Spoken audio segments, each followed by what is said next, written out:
Hey guys, welcome to Redneck Off the Range. This weekend we are out at the farm doing some fishing. Now, I have a few different goals for the weekend. The main goal is I want to catch a big channel catfish or just any channel catfish. It doesn't necessarily have to be big.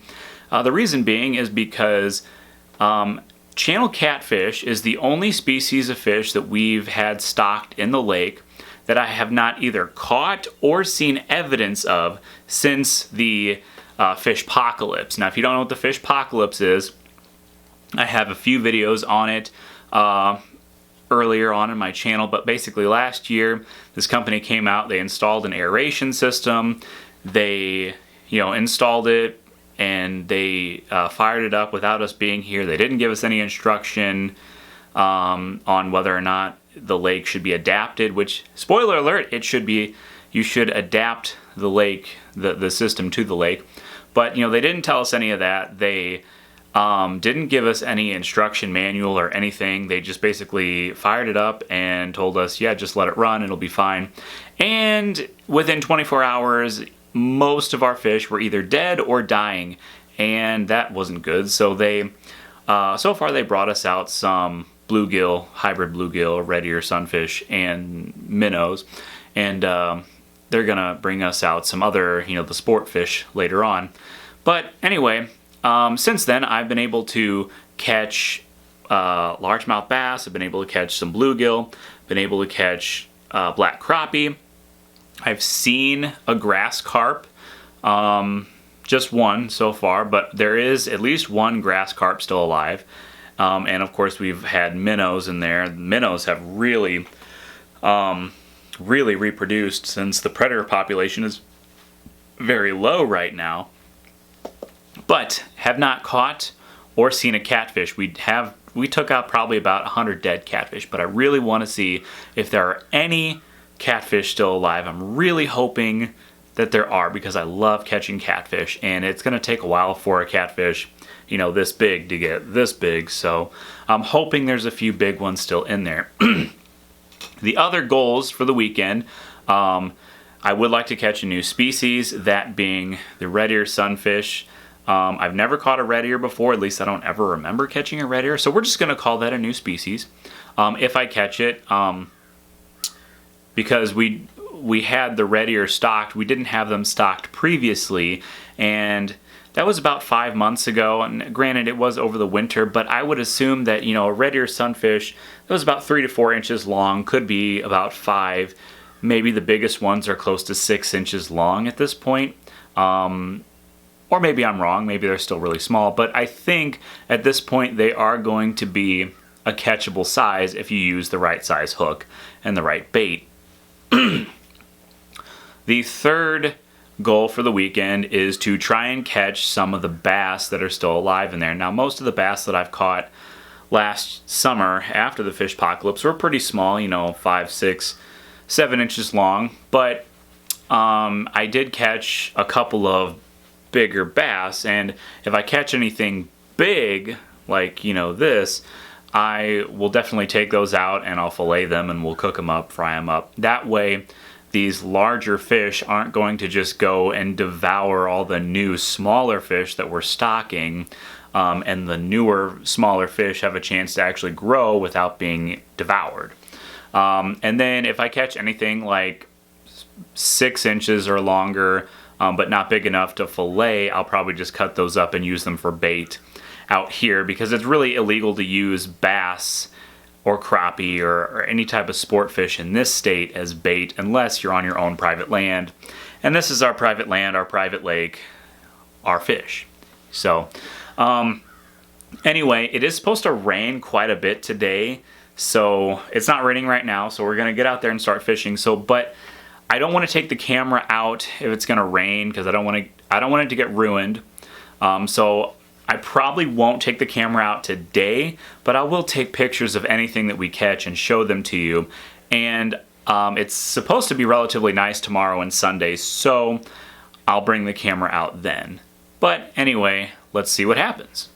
Alright, so day one wasn't quite as productive as I'd hoped, but it wasn't a complete failure. We did catch 4 small bass. I caught 2 and my buddy Elliot caught 2, all of them ranging from between 5.5 inches to 8 inches.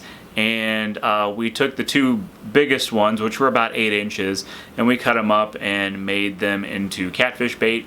And then there was one that was 5.5 inches and then 6.5 inches, and we let both of those ones go. I don't want to have anything bigger than that in the lake right now. So anything that I catch that's 6-7 inches or bigger, I'm gonna take out.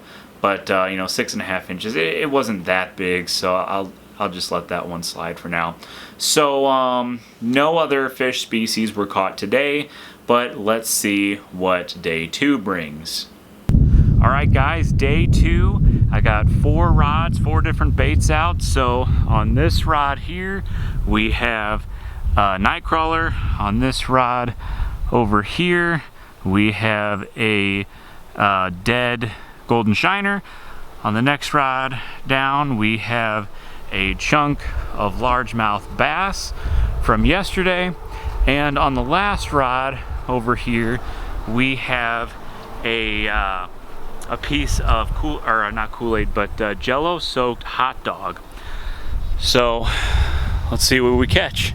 All right, while we wait for something to hit those rods, I'm gonna toss around some crappie jigs.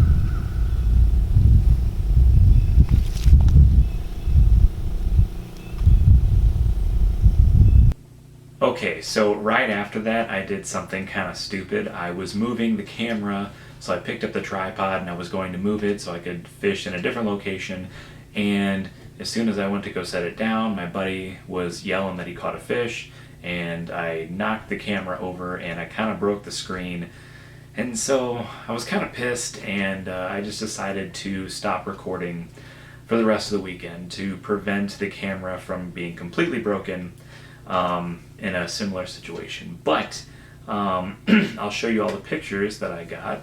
So anyway, the fish that my buddy caught right then was a 12-inch crappie, one of the biggest crappie that I've ever seen pulled out of there. Not the biggest, but one of the biggest.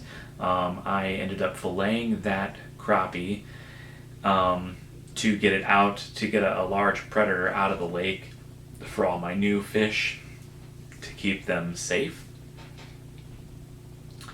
And anyway, later that day, I caught a 9 or a 9.5 inch crappie, not quite big enough, in my opinion, to eat the majority of the new fish, so I decided to throw that one back. And then later that night, my buddy Elliot caught another crappie that was, I guess, maybe about 6 inches long. And really, that's all the fish that we caught for the rest of the weekend. Now, he did, my buddy did catch, well, I say catch, he snagged a little tiny bluegill with a crappie jig. He snagged it in the gut, so I really don't count that. And this bluegill was smaller than the bluegill that we had stocked in the fall, so I'm assuming this was something, a bluegill that was probably born like early fall or late summer. So not quite as big as what was stocked. But no catfish, no red ear, unfortunately. It was just a few bass and a few crappie.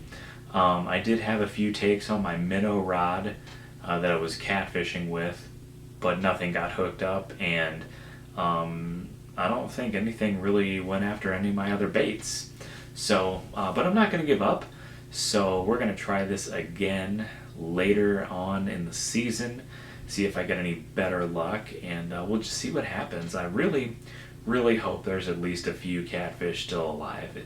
Catfish are my favorite type of fish, and it's just kind of devastating to think that all of the catfish were killed off in the fish apocalypse. It was, for one, it was just a devastating thing to have to go through when you love to fish, but it really sucks not being able to see any of my favorite type of fish, the fish that I love catching the most. So I'm really hoping that there's at least a few still in there. But only one way to find out, and that is to keep at it. So anyway, subscribe to my channel, and until next time, be safe.